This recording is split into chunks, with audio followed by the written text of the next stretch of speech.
Lucas, se apresenta, né, para o pessoal saber, né, quem é que está aí batendo papo comigo. Eu sou o Lucas Tel, para quem não me conhece aí. Sou bailarino, professor, coreógrafo. Eu acho que a maioria das coisas você vai estar perguntando, né? Vou, Então, deixa para as vou. perguntas, né? Vamos começar. Como que você começou na dança? Com que idade? Foi cedo, tarde? Então, desde criança, eu já gostei de dançar, né? Eu lembro da minha mãe falando que ela me levava nas lojas para comprar alguma roupa ou no supermercado. E aí, ouvindo música que tocava no som do lugar, eu ficava dançando, uma criancinha dançando lá sozinha. Então, desde criança, eu já tive isso no meu corpo, no que eu sou. E aí, quando eu era criança mesmo, era o boom do axé na época. Há mais uns 15 anos atrás, uns 18 anos atrás, que foi o boom Isso do tudo? axézão. É. E foi quando eu comecei a dançar mesmo. Que aí eu vendo programas de televisão de domingo, o que passava mais era axé. E aí eu Uhum. comecei a dançar axé na escola, com, sei lá, 7, 8 anos, e fiquei nisso até os 10. Uhum. Minha família, meus pais, sempre me apoiaram em tudo que eu fiz na dança, por eu gostar muito de dança desde criança. Mas eles não sabiam nem que existia escolas de dança. E eu também não sabia nem que existia escola de dança. E a gente morava na periferia de Campinas, longe do centro da cidade. Então a gente nem sabia que existia escolas profissionalizantes de dança, conservatório de dança, nada disso nunca. E aí, com 10 anos, eu fui conhecer um projeto social no centro e comecei a fazer aula de danças urbanas. Uhum. Antigo dance, né? E Uhum. aí comecei a fazer aulas de danças urbanas lá. Comecei a conhecer outros estilos de dança pela danças urbanas. E aí, com 13 anos, eu ingressei no balé, porque a diretora da escola falou que era bom ter meninos no balé, né? Com Principalmente 13 aprender anos só, balé. não foi nem Com muito 13 cedo, anos. né? Não, no balé não, eu comecei no hip hop. E aí, com 13 eu comecei no balé, continuei no hip hop fazendo as duas coisas. Com 14 eu fui pro jazz e com 16 eu fui pro contemporâneo. Comecei a Uhum. estudar, né? Sempre continuando a estudar as outras técnicas, mas sempre puxando mais uma técnica diferente para mim. Qual foi a primeira escola de dança profissionalizante que você foi? Foi com essa idade mesmo, com 13, Com, 14? de- com 10 anos, eu entrei no projeto em Campinas. Eu sou de Campinas, interior de São Paulo. Uhum. Chama Projeto Pro Dança. E foi lá que eu comecei a conhecer o que era dança. E Uhum. a mensalidade, eu acho que era uma questão de, sei lá, R$ 20 mensal por aula que você fazia. Era muito baixo. Por ser realmente um projeto social. Então foi muito legal porque eu comecei a conhecer a dança a partir dali. E aí, com 13 anos, quando eu comecei a balé, fiz um ano lá de balé. E aí, com 14, eu fui para Lina Penteado, Escola de Balé Lina Penteado de Campinas, que é tradição na cidade, há mais de, sei lá, acho que já fez 50 anos já de tradição na cidade, Lina Penteado. E aí eu comecei a fazer balé lá, e um dos meus professores de hip hop do Projeto Pro Dança me levou para o grupo dele experimental de hip hop, que era Yo Hip Hop. E aí eu ficava entre a Yo Hip Hop, dançando hip hop, a Lina Penteado dançando balé, e o Projeto Pro Dança. E aí eu comecei a fazer jazz na Balé e Companhia, Vivem Fortes, que é de Campinas. E aí eu Uhum. fazia balé na Lina Penteado, jazz na Balé e Companhia e hip hop na Yo. Então eu sempre dancei em lugares diferentes da cidade para sempre pegar as informações que cada lugar podia me passar. E eu acho que isso foi muito importante para mim, porque eu consegui viver coisas muito diferentes em lugares muito diferentes. Você desenvolveu a versatilidade, né? Porque às vezes a Exato. gente é versátil, mas a gente também tem que desenvolver isso, né? Você tem que ter o conhecimento para você saber, né, aproveitar o máximo de cada coisa, né? De tudo. E desde criança eu gostei de buscar coisas diferentes. Então, quando eu estava fazendo aula de hip hop, e aí eu vi que tinha uma aula de balé, era uma coisa totalmente diferente, eu fiquei assim, o que que é aquilo? E aí eu queria saber o que que era. E aí eu comecei a fazer aula. E aí eu vi o jazz. E aí eu vi, nossa, que legal. E aí eu fui tentar fazer aula. Eu acho que é mais sobre essa questão de buscar umas coisas diferentes para conseguir evoluir, né? É claro. E nesse meio tempo, você participou de festival, participou de cursos aqui no Brasil, fora daquela coisa de escola.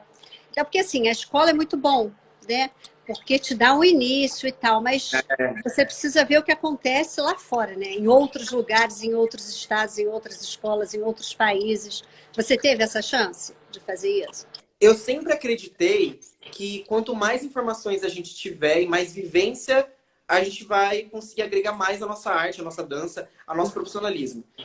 E eu sempre gostei de ir, não só dançar em lugares diferentes, escolas diferentes, mas também ir para festivais, não pela questão de ganhar um prêmio. Ah, eu vou ganhar primeiro lugar, ou vou Isso é o pegar de uma menos, colocação né? décima. Isso é o de menos. Eu acho que a oportunidade de estar no palco, numa competição que você é julgado, e você tem um comentário do júri ali para te aperfeiçoar, para te dar uma dica em alguma coisa com um olhar profissional diferente, eu acho que isso é o melhor. Então, desde novo, eu mesmo que eu tivesse que ir sozinho, eu fui várias vezes sozinho para a competição, levando o meu solo, eu levava o meu CD, ia para lá. Se tinha algum amigo meu bailarino que eu conhecesse no lugar, eu pedia para ele soltar música e para fazer minha luz.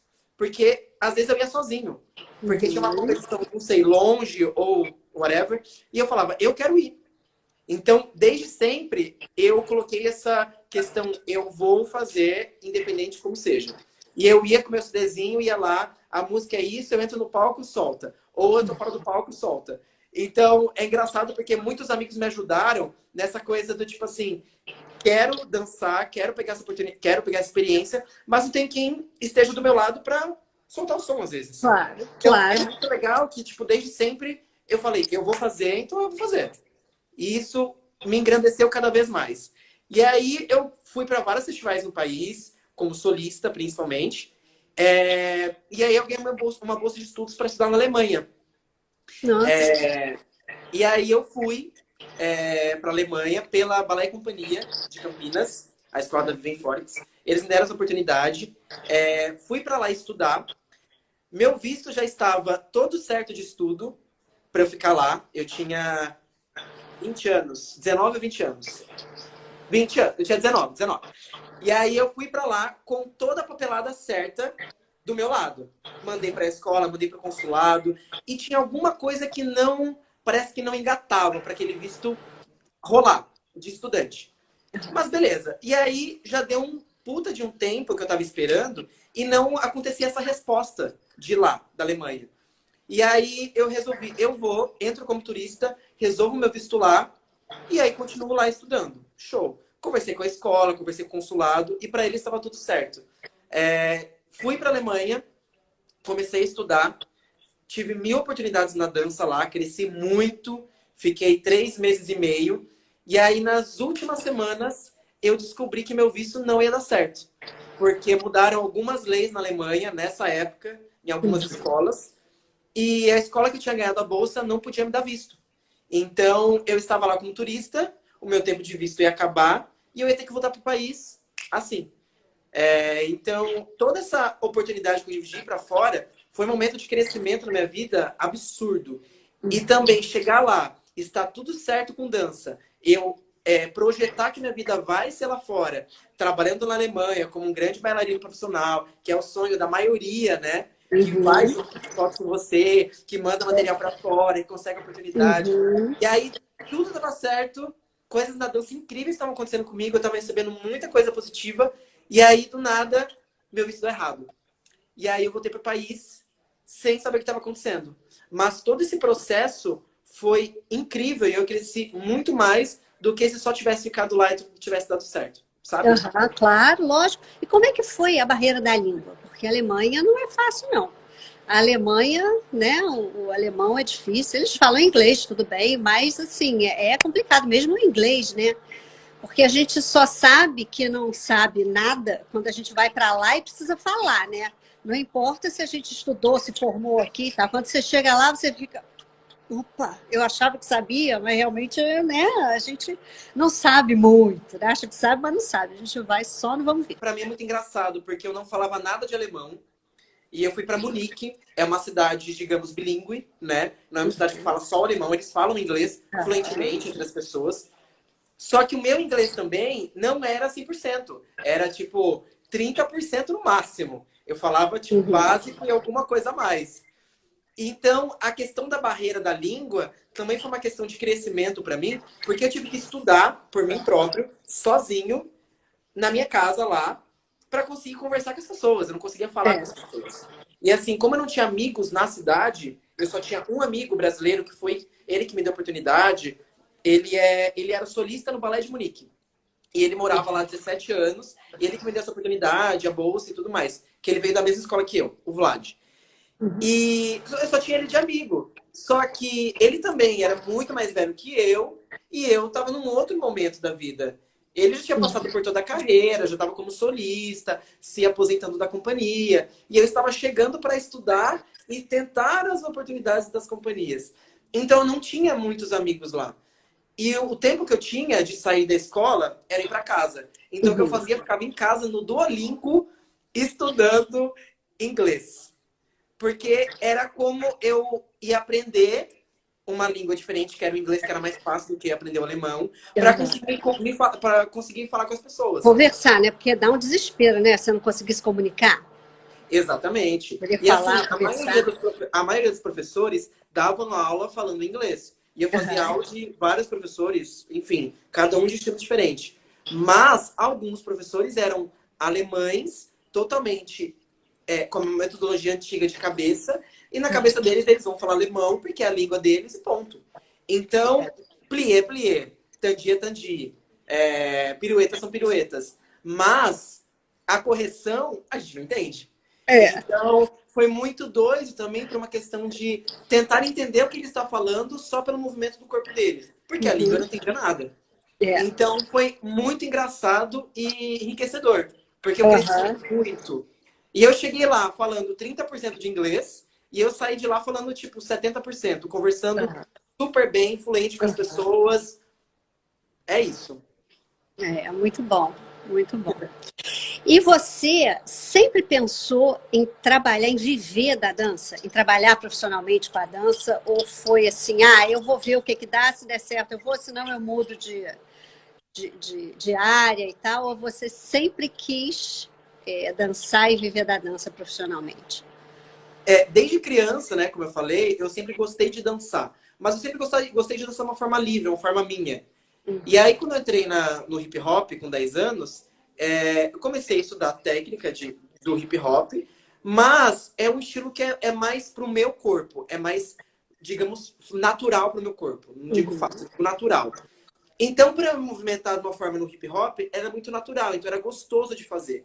Quando eu fui buscando outros estilos de dança, balé, jazz, que eu fui vendo uma coisa técnica muito diferente do hip hop e que não era tão fácil e natural para o meu corpo, eu fui descobrir o que era desafio.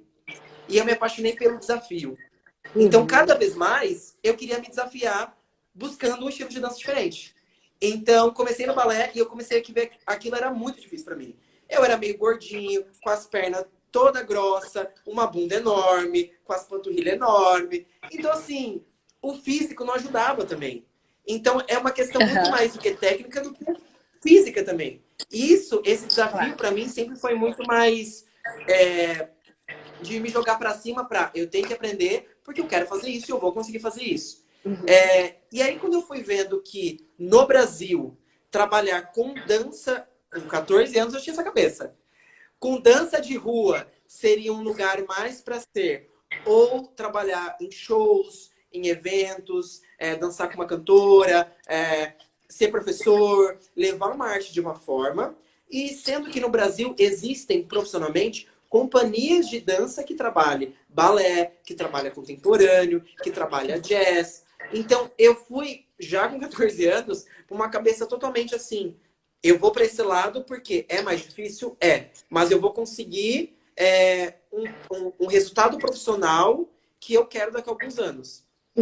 E com 18 anos, já queria estar numa companhia profissional dançando.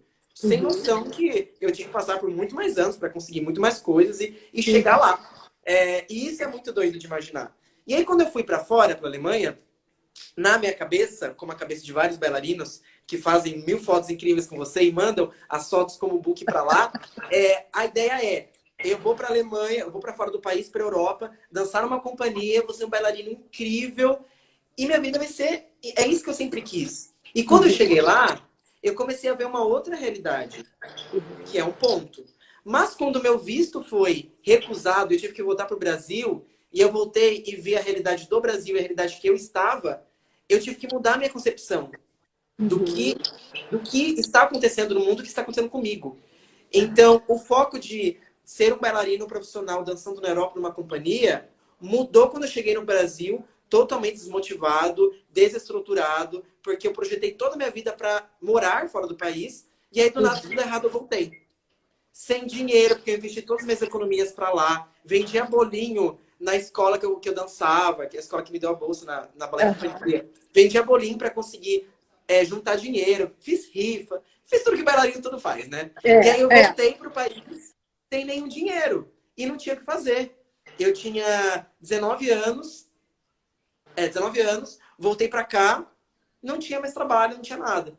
E aí fiquei até fevereiro do outro ano. Deram 5 meses sem trabalhar nada. Na casa dos meus pais, em Campinas. E lá não tem muita oportunidade de trabalho como São Paulo, como Rio de Janeiro, né? Sim. Até por isso que eu moro em São Paulo hoje, amo aqui, é isso. Porque tem muito mais oportunidades. E aí, em 5 meses depois que eu voltei da Europa, sem entender o porquê que deu tudo errado, apareceu a opção do Dance em Brasil, primeira temporada. E aí foi quando a minha vida mudou novamente e as coisas todas na minha cabeça mudaram novamente. Nossa, você fez o Dance em Brasil, você viu a audição e você falou, eu vou fazer porque eu vou tentar. Foi assim? Foi indicação? Alguém te falou, olha, vai ter uma audição do Dance em Brasil? Ou você viu e foi com a cara e com a coragem? O mais engraçado de tudo, olha como as coisas têm que acontecer, porque tem que acontecer. Tem sempre um motivo, acredito, de Deus para colocar as coisas na nossa frente. A diretora de coreografia do Dance em Brasil que entrou nessa época era a Vivian Fortes, que era a diretora da escola que eu era de Campinas. Então, todas as audições da primeira temporada aconteceram na escola onde eu era. E, por acaso, conversando com ela 1 mês antes, alguma coisa assim, falando que eu estava desmotivado, sem trabalho, sem ter como ganhar dinheiro, na casa dos meus pais, sem poder ajudar eles com nada, com 19 para 20, com 20 anos já, que eu faço aniversário já no final do ano, com 20 anos. E aí, eu precisava trabalhar. E aí ela falou que ia ter essa audição para um novo reality show, para um programa de TV que ia trabalhar dança esportiva, dança de salão, coisas novas, mas que era uma grande oportunidade para o pessoal da dança. E ela falou que as audições seriam lá em São Paulo e no Rio de Janeiro. Campinas, São Paulo e Rio. E aí acabei fazendo a audição em Campinas. E aí o mais engraçado por todo o meu perfil de baixinho, troncudinho, com as coxas grossas e todo troncudinho, e sempre ser um parâmetro na dança de julgamentos e coisas assim, pelo perfil estético, quando eu fiz a audição da primeira temporada, o diretor olhou para mim, o Marcelo, e ele já sabia. Eu quero que ele esteja para dançar com uma ginasta. Pelo perfil que eu sou. Então, o mais engraçado eu entrei não só pela técnica e pelo estudo que eu já tinha no meu corpo, mas pelo meu perfil. Então, tudo que já foi julgado por mim e por pessoas antes, tudo que eu já, enfim, trabalhei na vida, nesse momento foi o mais valorizado. Então, claro, coisas você conseguiu mostrar tudo que você aprendeu quando você foi para essa audição, né? E no programa, de quantas temporadas você participou no Dance a primeira temporada, eu entrei na primeira temporada do Dance Brasil, participei como uma ginasta, fui professor de uma ginasta da seleção brasileira, Jade Barbosa. Fui até a final com ela, da primeira temporada. Não ganhamos. Fui para a segunda temporada do reality. Poxa, ganhou sim. Você já entrou, depois você foi para a final. Aí não ganhei a primeira, continuei para a segunda. Trabalhei com uma cantora de funk, Alexa, que está super bombada no momento. Levei a Alexa até a final novamente, mais uma artista da final. Não ganhamos novamente. E eu assim na minha cabeça, meu Deus do céu, por quê? Por quê? E aí, eu fui até a final e fui chamado para fazer a terceira temporada novamente. E aí chegou a Giovanna Tominaga, que foi uma parceira da terceira temporada, uma repórter, foi ex-Angeliquete, trabalha hoje com celebrações de casamento, e foi minha parceira na terceira temporada. Chegamos até a final, cheguei novamente até a final, e aí finalmente ganhei a temporada do Dance Brasil. Opa, tava na hora já, né? Nossa! Foi, olha, para quem ainda não assistiu esse programa, é imperdível, gente. Imperdível. É maravilhoso. Eu tive a oportunidade, o Lucas me convidou, eu agradeço até hoje de assistir a final do. Foi ano passado, não foi? Foi ano passado? Ano retrasado? Foi. Né? Gente, retrasado, tem 2 anos. Nosso tempo passa muito rápido, mas foi 2 anos. Eu fiquei impressionada com a equipe, com a estrutura, né, daquele programa. É impressionante, impressionante. Quem vê tudo dar certo, lindo, maravilhoso, não tem ideia do que acontece nos bastidores, né? Não tem. Exatamente. E o mais legal do programa, para mim, foi ter que me desafiar e aprender ritmos novos na minha carreira, que dança de salão nunca tinha feito na vida, dança esportiva muito menos, nem sabia o que era. Todos os ritmos que a gente trabalha no programa, que é jive, cha-cha-cha, salsa. Vocês dançam muito, E aí eu tive que aprender tudo isso para trabalhar com uma artista que não sabe dançar em todas as temporadas e coreografar em cima disso, que eu nem era coreógrafo antes. Então foi um processo na minha vida de crescimento surreal. Porque hoje eu sei coisas que sem o programa eu nunca imaginaria que eu ia conhecer, ou estudar, ou me dispor a estudar, entendeu? Isso foi o mais gratificante. E o melhor de tudo, eu poder usar o que eu já tinha de outros estilos de dança, por exemplo, uma valsa vienense, valsa inglesa, eu colocava alguns passos de balé. Alguns promenades com o artista, algumas piruetas, eu fazia algum salto. Então eu conseguia puxar algumas coisas de outros estilos que eu já dançava para os ritmos do programa. Ou uma salsa, que era uma coisa mais enérgica, eu colocava no hip hop. Então é muito legal porque a gente consegue juntar as técnicas. Porque não é aquela coisa formal, muito fechada, né? Eles colocam umas músicas completamente fora do que é o ritmo, mas naquele ritmo. E aí você tem que se adaptar. Nossa, é muito incrível. Eu conheci o Lucas através do Instagram também, né?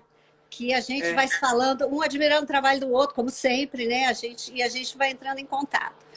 E assim, quando surgiu a oportunidade da gente fazer um ensaio junto, né? Uma das coisas que eu mais gostei e que no meu processo é uma das coisas mais importantes é exatamente o bailarino estar aberto aos desafios, estar aberto a coisas novas, né? A gente trocou muitas ideias antes, né, do ensaio e a gente pensou em objetos para a gente colocar, né, para engrandecer um pouquinho mais a foto, para ela ficar mais dinâmica e tal. Então foi de tecido, franja, lembra? Você catou as franjas todas e a gente não achou franja nenhuma, a franja vai ficar... Mas aí surgiu a chance... Eu estava folheando a revista de domingo, o Ela, que eu gosto muito dessa revista. Eles de vez em quando tem umas coisas de arte e tal. E apareceu na minha frente aquela escultura do Leonardo Bueno. O nome da escultura é Elementos. Lá no meu feed, vocês podem ver o Lucas Tel interagindo com uma escultura, né, geométrica, toda vazada, né? Então ele entra na escultura, ele interagiu muito com a escultura. Mas as fotos só ficaram maravilhosas porque ele se entregou nesse desafio, nessa coisa. Porque a gente não sabia o que ia dar nisso, né, Theo? A gente pensou, né? A gente analisou, eu acho que dá para fazer isso, aquilo, mas só na hora que a gente consegue ver se aquilo vai dar certo ou se não vai, né? Podia ter ficado tudo horroroso e não ter dado certo. Paciência, a gente ia jogar as fotos fora, né? E ia continuar com as outras. Mas deu super certo, super. E eu tenho... Aqui, eu não estou com ela aqui. Eu estava aberta no meu computador, mas eu tive que sair lá do escritório. Mas teve uma foto... Você lembra que a gente... Nessa testagem, experimentação toda que a gente fez com essas esculturas, a gente botou no chão, você segurou, a gente pendurou no alto e tal. Sim. Foi trabalhoso, mas foi mega divertido, né? Mas teve uma que ela estava no chão e você deu um salto, né? Olhando para ela. Assim que a gente olhou a foto, a gente não curtiu dessa foto. Você lembra disso? É. Que a gente não gostou. Aí passa, não vamos repetir, não rolou. E depois, quando a gente foi rever o ensaio, a gente viu aquela foto, a gente ficou apaixonado pela foto. Lembra disso? Aí eu falei, só tem essa. É filho único, não tem outra, porque a gente não gostou da foto. Né? Então, muitas vezes a gente acha que não vai dar certo, né? E a coisa dá mega certo. E a gente acha que vai dar super certo, como foi a tua viagem para a Alemanha e tal, e não deu certo. Exato. E o que a gente faz, né? Tem que experimentar, tem que estar aberto, né, a essa criatividade, né? A troca da criatividade, né? Eu ouvi você me ouvir, para a gente, né, alinhar tudo certinho. Mas a tua vida eu acho que é cheia de desafios assim, né? Como eu falei, eu sempre adorei desafios. E nesse momento é bem engraçado de pontuar, porque foi um desafio que você pegou uma escultura, não sabia o que a gente poderia fazer.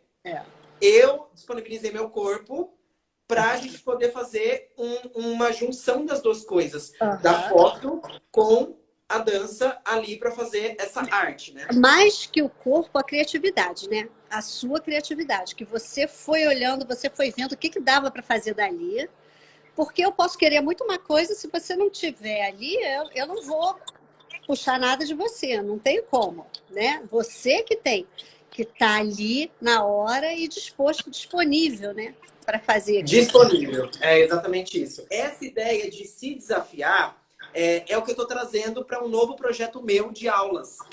Nessa quarentena, tá todo mundo em casa, buscando informações novas, buscando formas diferentes de viver, né? Porque a gente não sabe quando vai acabar tudo isso. E a gente tem que pensar de forma positiva que tudo isso é em prol de algo maior, de algo bom para a nossa vida. Então, acho que a gente tem que aproveitar todo esse momento que está acontecendo. E como eu adoro um desafio e sou uma pessoa versátil na dança, eu quero passar um pouco do meu conhecimento de vários estilos diferentes para todo o pessoal. Porque é isso, tipo, muita gente comentou na outra live também, que é muito bom assistir minhas coreografias, ver eu dançando, ensinando, a minha energia de sempre estar para cima, positividade e tudo mais. Então, é isso que eu quero trazer para as pessoas. Essa vibe positiva e que a gente tem que aproveitar esse momento para impulsionar para algo bacana. Eu vou lançar um projeto de aulas online. Todas as aulas serão segunda e quarta-feira. Nesse perfil, chama Instadance Lucas Tel. É um programa de aulas específico para dança. Então, a ideia é se desafiar. Então, é eu passar um pouco do que eu tenho de conhecimento de vários estilos e vocês pegarem o que vocês sabem de dança ou de movimentação do corpo de vocês natural e tentar pegar um estilo de dança diferente. E seja não só para trabalhar profissionalmente na dança, mas também se quiser sair para uma festa e quiser dançar um rock, e aí eu sei alguns passos de jive que eu posso usar. Tem uma festa latina, eu tô lá e eu sei dançar um passo básico de salsa, sabe? Coisas diferentes que vocês possam fazer na sua vida. Então a minha ideia é trazer coisas inovadoras com o que eu tenho de informação para a galera de casa. Muito maravilhoso. Eu vou fazer. Vou te seguir lá e não vou perder uma aula. No dancing, quanto tempo vocês bailarinos têm para compor a coreografia antes de passar para o artista? Então, essa é uma questão muito intensa, digamos. Por exemplo, hoje é domingo, né? O nosso ao vivo sempre é de quarta-feira. Então, a gente ensaia com o artista de quinta a domingo, uma coreografia. Para segunda-feira, os prós, que são os técnicos de dança, irem para a Record, todos juntos os técnicos, ensaiarem e montarem a coreografia de abertura e encerramento do programa, tudo em um dia, na segunda-feira. São 2 coreografias completas. E toda semana uma coisa nova. E aí a gente passa o dia inteiro na Record, só os técnicos. Na terça-feira, chegam as estrelas, que trabalhou com a gente de quinta a domingo, chegam lá na terça-feira para a gente colocar no palco do dancing todas as coreografias. Com luz, com câmera, com projeções, com tudo que vai acontecer. Deixa eu Tudo fazer só um parênteses. os câmeras, eles dançam junto com os bailarinos. Eles têm que também marcar a coreografia. Porque aquela coisa que a gente... Foi uma das coisas que eu mais fiquei impressionada. Além de ver todo mundo dançar maravilhosamente bem, foram os câmeras, que são dois. Um ajuda o outro segurando por trás, porque eles correm do lado do bailarino, no entorno. Eles giram junto com o bailarino. Então, eles têm que saber direitinho, porque senão eles provocam um acidente, né? Eles acabam com a coreografia de você. Se eles derem um passo errado, se eles forem ou para frente ou para trás de forma errada, acabou a coreografia. E cai todo mundo e vira comédia pastelão, não tem jeito. Então tem que ser muito bem treinado. Pronto, fechou o parênteses. Porque isso foi uma das coisas que mais me impressionou lá, no dancing. E é verdade. Se você olhar nas coreografias que eu... No meu Instagram, tem várias coreografias que eu já dancei com todos os artistas. Vai rolando para baixo, tem várias coreografias lá. Se você pensar no que a câmera está fazendo, olhar lá e pensar atrás da câmera, imagina o que o câmera tem que fazer. Se o artista está no meio e só ele tem que ficar rodando em volta. Porque quem faz o movimento é ele. Às vezes o artista está parado sem fazer nada, só olhando para cima. Quem está rodando é o câmera. Então, o câmera também tem uma coreografia, que também precisa ser ensaiada quando a gente coloca no palco, na terça-feira. Então, na terça-feira é o dia de mais importância pra gente, porque a gente tem que colocar tudo ali no palco e ver o que vai acontecer ou não. Porque a gente ensaia de quinta a domingo em uma sala de aula, que é um espaço determinado, que não é do tamanho do palco. Então tem muita coisa que a gente imagina, mas a gente só vai descobrir lá na terça-feira, no palco, né? Maravilha. E me diz uma coisa, alguma coisa que você queira falar para algum bailarino que está com dúvida se segue a dança ou se não segue? Algum conselho para quem está começando na dança agora? O que foi assim de mais importante na sua vida para levar você ao sucesso? Eu acho que a dança tem 1000 maneiras, 1000 formas de existir. Então, se caso você não é um coreógrafo, talvez você possa ser um bailarino. Se você não é um bailarino, você pode ser um professor. Se você não é um professor, você pode ter uma escola de dança para viver de arte. Se não, você, enfim, tem 1000 maneiras. Então não pense que a dança como bailarino, como estudante de dança, melhor. A vida com dança, só como estudante de dança, vai se fechar apenas a um nicho. Pensa que a dança, ela é aberta. Se você abrir sua cabeça para que tenha vários nichos diferentes. Esse momento de quarentena está fazendo todo mundo pensar. Em casa, pensar o que vai fazer, se é aquilo mesmo que quer. E esse momento está sendo muito importante para todo mundo. Para ver que não existe uma oportunidade na vida. Tem milhares de oportunidades. É saber abrir a cabeça, abrir os olhos, olhar para tudo do lado e falar, eu posso muita coisa. E o que me ajudou muito na minha vida, não só a determinação, foco e tudo mais, é buscar formações diferentes. É buscar sempre um estilo de dança diferente. Eu estava fazendo aula de jazz, mas eu estava olhando contemporâneo, que também era legal. Então eu acabava a aula de jazz e ela tentava fazer aula de contemporâneo. Mesmo que não seja da minha técnica. Mas é eu me dispor e estar disponível, como a gente falou antes, para aprender uma coisa nova. E eu acho que é isso que vai te ajudar a crescer na dança. E não só na dança, como eu falei. Na sua vida você vai crescer. Você vai sempre querer aprender uma coisa nova para evoluir como pessoa, como profissional, como tudo. É isso aí, Lucas, é isso aí. Foi muito bom, tô com saudade, né? A gente precisa mais tentar organizar mais um ensaio, mais uma troca criativa dessas aí pra gente. Né? E eu não esqueci ainda que a gente tem que fazer o de dança de salão, né? Sim! Dança de salão vai ser um desafio para mim, porque realmente... Ensaio, nunca fiz ensaio com dança de salão, mas vai ser um desafio, mas que eu tô dentro totalmente. Com certeza, eu adoro desafio, então bora fazer. Quando acabar essa quarentena, a gente vai marcar alguma coisa. A gente vai marcar, com certeza. Vamos celebrar o término da quarentena, de alguma forma. Exatamente. Muito obrigado a todo mundo que viu. Sigam a Ângela, ela tem um trabalho incrível, incrível com dança, fotografia para dança. Sigam, olhem o trabalho dela. Eu tenho várias fotos no meu perfil no Instagram. Dá uma olhada lá, são fotos incríveis. E muito obrigado pela oportunidade de estar com a galera. Imagina, eu é que agradeço a tua disponibilidade de vir aqui contar um pouquinho da tua história pra gente. Muito obrigado, de coração. Tá bom? Viu? Fica com Deus. Tchau, pessoal. Beijo, obrigada gente. por terem assistido.